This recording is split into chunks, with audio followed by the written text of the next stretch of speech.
Welcome to Cartoonist Kayfabe. My name is Jim Rugg. I'm Ed Piscor. Going to look at one of the big X book relaunches from the early 90s. But before we do, Ed, fill us in on Red Room.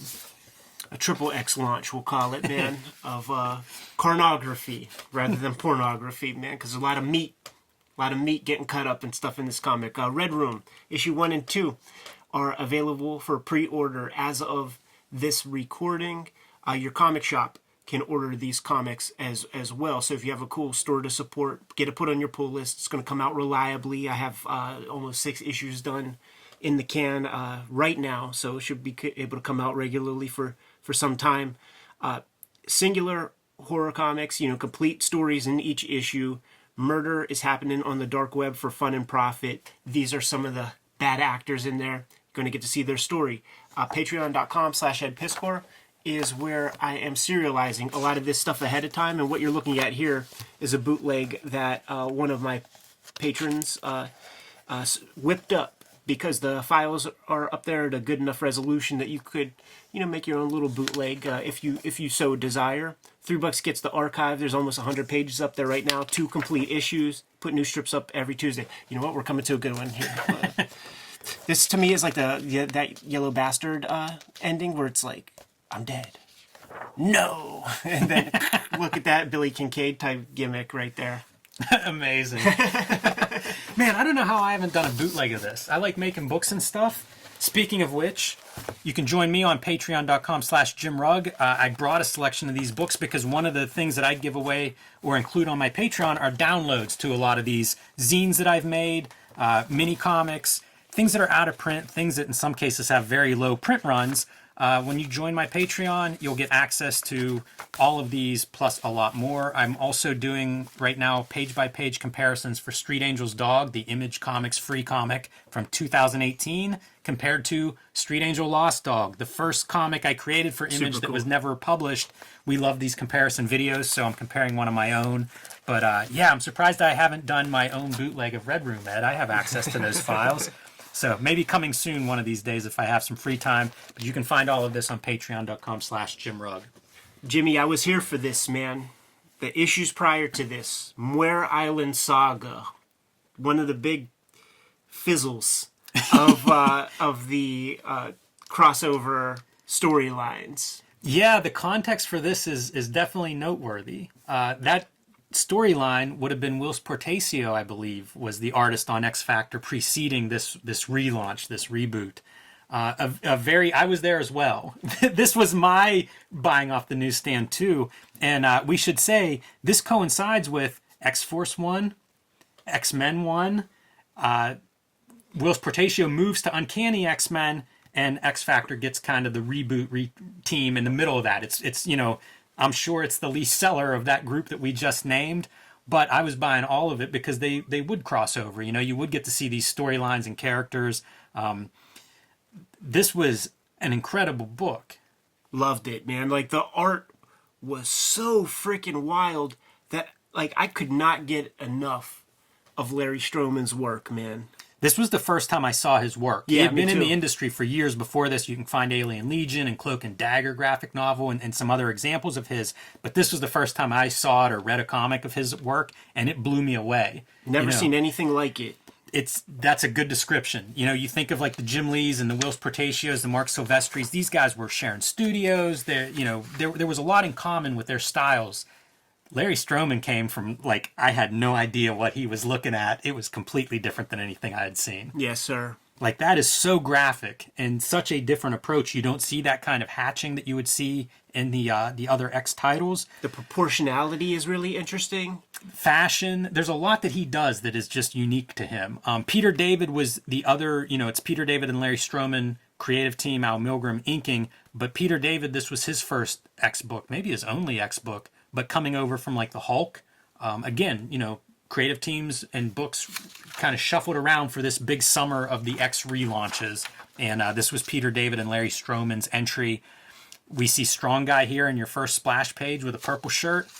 I loved Strong Guy. Yeah. I loved his design. Had his action figure, got it for Christmas one year. He was a guy that I wasn't too familiar with up to this point. I think probably the only place I saw him was a little cameo in Extinction Agenda. He would be, like, I was an X-Men reader, man, and I called him Guido. He was Dazzler's bodyguard on like the Silvestri issues and junk. So I saw him around A little bit. but it makes sense to make him a team. It's such a prominent look. He's unforgettable looking. Like, yeah, let's slap a costume on his fool and make him have adventures. Yeah, for sure. I love all of this art pretty much. Stands out to me. When you see this, young Jay Lee is looking at this and like, I got to inject a little of this into my gimmicks, right? Like, I think this comes first, and I see Jay Lee all over it, but I think that Jay is cribbing it off of Stroman. Yeah, I agree. There's some Peter David isms in So here. many. The writing is just god awful. It makes me so mad. His thing that he does is this like name joke thing that's. He's a corny I hate dude. it. He's a corny dude, man. He says, what's name? Dane. Dane it is. Lorna. And they start doing this back and forth. Dane is it? Dane it is. It's like part of the names. It's some joke. I feel like it's derivative of like Airplane, like don't call me Shirley kind of jokes. But it's like who's calling somebody Dane it is Lorna? It's so dumb. At least the Shirley thing sort of. There's a dumb dialogue piece on every single page here. I get so mad at that. But I do love the art. Yes. We're going to see some stuff that's real cool pretty soon. We'll get there. Jamie Madrox, the multiple man. Larry Stroman made freaking multiple man cool. That's a good way to say it. There you go. That's the ultimate endorsement. Cool costume too. I love the XFactor costumes that Stroman put together. Man, they're congruent as a crew, and they're kind of fly. Like, it's way cooler than, as much as I like Walt and Wheezy, those X outfits with the X's all over the place are the worst like mutant costumes ever created. Stroman created some cool ones. Yeah. Fun page layouts, too. You'll see these little, negative spaces behind panels and stuff. You also see some unusual panel layouts. Yeah. That stuff's all fun. And this is like the ultimate misfit team when you think of the cast that they get hold of. So kind of fits that you would have a guy drawing in a style that was atypical of the X office at the time.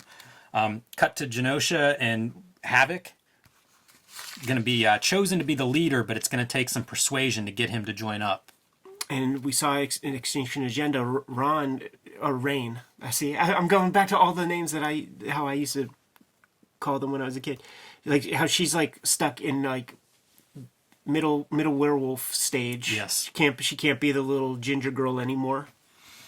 Yeah, they're on a construction site. This I-beam's falling. Rain pushes Havoc out of the way, but leaves Val to fend for herself. Havoc, of course, comes to her rescue, but she's a little worse for wear from that exchange. Quicksilver, part of the team. Quicksilver is going to show up because he's in trouble. He's been told that every time he uses his power, it's going to bring him closer to death. And there's a couple of these, I'll call them mysteries, that are established in this. This is a setup issue, right? It's get the team together, get some momentum going forward with stories and subplots. And so that's one of those, is what's wrong with Quicksilver. Quicksilver being, I guess an interesting addition for an X team. That's what I was talking about, guys. This outfit, it's corny. It's weak. At least you know what group he's with. At least what letter of the alphabet he's with. So story here is Scott and Professor X come to Havoc to try to convince him to take over XFactor. Doing a lot of PR for the mutants is what's going on there. Yeah, I love all the line work that Stroman chooses. It's so good. And like, just looking at that character, like I really like that Rain character. Like I'm buying what they're selling.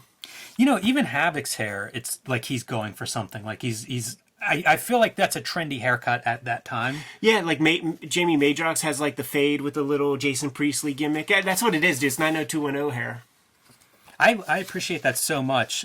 It's one of the things that stands out to me with Stroman. Like, he was at least looking at some magazines and things with different fashion than what we were seeing elsewhere. Yeah. Look at these cloven hoof legs. Like a Minotaur with like a little dick in the middle. A little bulge piece. That's a mutant society, man. That's what happens. I always love that image, that Larson joint. Do you remember how Larson was? There's an XFactor proposal from Larson that floats around, like No. Super Patriot's one of the members. It must have been this time period, right? That's Like, crazy. it I must have been never- for this relaunch Never knew about it. time period. Yeah, yeah. You can find those online if you Google them, I'm sure. And he talks about it in the back of Super Patriot a little bit. There's this running gag throughout this issue of this mayonnaise jar that nobody can get to open. Just that more of that Peter David It is. wittiness. It's like I made a note about it because I could not understand like what the deal is. I think one of Jamie Madrox creates it to, I don't know, pull to rib his teammates. But like earlier, we see another Jamie Madrox trying to open it unsuccessfully. Like, it's weird. Go back real quick, and I just want to point out this one Quicksilver illustration. Okay, so you got this drawing right here. You see the proportionality of big bulging neck, that kind of angular face and stuff, and then you have, like, we'll just if you see it 2 times, like enough times, a pattern's developed. When I became like Facebook pals with Larry Stroman, Yeah. he is built this way. Oh, that's interesting. You know what I He's got thought? a big giant neck, and he's got this like angular, if you see Larry Stroman, he doesn't look far from a Larry Stroman drawing. The way his features are built and stuff. Man, that's so common with Cartoonist. I thought you were going to say like his background was fashion illustration. You know, like I keep talking about haircuts and clothes and stuff in here, but those proportions are very fashion illustration-like. You should see that guy. I have to check it It's out. really cool. This is one of those kind of interesting page layouts that I'm talking about. You know, that's pretty good. A lot of panels, real small panels. On the very next issue after this, man, like there's even more where there's like little stick figures and junk. And again, just to reiterate what story it is, it's just the team members keep showing up in this team headquarters where they're all going to live. So that's basically what this first issue is. The weird mayonnaise jar that nobody can open except for Val. I think she's a human. Everybody's a mutant, and she's sort of like their liaison. That's Captain America's homegirl. I didn't realize that. But she's able to open this by tapping on the bottom a couple of times and twisting the top off. I don't get it. I don't know why it's funny. I'm not sure how what Jamie Madrox did to make the lid not open. You see, I don't know. Alfred Hitchcock would call this the MacGuffin. Okay, The thing that carries the story through to completion. So, fair enough. Look at Strong Guy's really bizarre. Imagine spinning Strong Guy around on a model sheet. he needs an EpiPen. Yeah, that guy's amazing. And then another one of the mysteries that David establishes in this first issue is somebody shows up at Jamie Madrox's apartment and kills one of the Jamie Madroxes. Fortunately, he is a multiple man, so that's not all the Madroxes, but who's doing that? So that's one of your, like cliffhanger endings. Tune in next to find out more about this. Yes. And I do have a confession to make, Jimmy, because I actually read the issue after this. I didn't read this one, but it's clear that I don't need to reread this thing for this episode. Not too much happened, but it's cool how they set up the Jamie Madrox multiple man in the next one, because he would just have these multiples, these dupes, and this one dies, and then he starts to have an existential crisis about like, Yes. do these guys have a worldview? Like, I'm creating these guys, but they must have some thoughts of their own. I don't know if you read like Peter David interviews at the time, but that was a big thing that he talked about, like the psychology behind this character. So it's pretty cool that it works its way in. Not a long run. Joe Quesada is going to take over XFactor. I don't know, 10 issues later or something. It's not a very long run that Larry Stroman has on this book, unfortunately. I guess gets, seduced by Image to go do Tribe. That's it. Maybe another book that we'll look at some point. Have to. But I was on board. Like once I saw this first issue, like I didn't care about this X Factor team at all until I saw this first issue and became a Larry Stroman fan instantly. Yeah, like this cover, man, it was just arresting. I love the costumes, and I think that was important to me as a little dude. Like, you just gotta be cool looking guys. They are so 90s, these costumes. They are. Like you see the jacket half unzipped with the X underneath it and stuff. All that said, there are parts in that next issue where Polaris and Havoc are just like walking the streets, and he's got like some regular like trench coat on, but he's still wearing that Gambit gimmick, man. Like, what is that? Jim Yeah. Lee, what is that, man? What's the example in real life, like, where that Gambit head exists? Because a lot of dudes start adopting this thing. Yeah, Is it like scuba technology or something? You're so right. Like, you'll see football players will wear kind of a balaclava under their Right. helmets in cold weather, but it has a top on it. Like, Yeah. all that's exposed is the face. Right. Not like ears and get the hair out. Gotta show off your Jason Priestley hair, man. I guess so. That's Your funny. Your 7th grade skater haircut. It's definitely of a time period, all this fashion stuff. The round glasses on Strong Guy.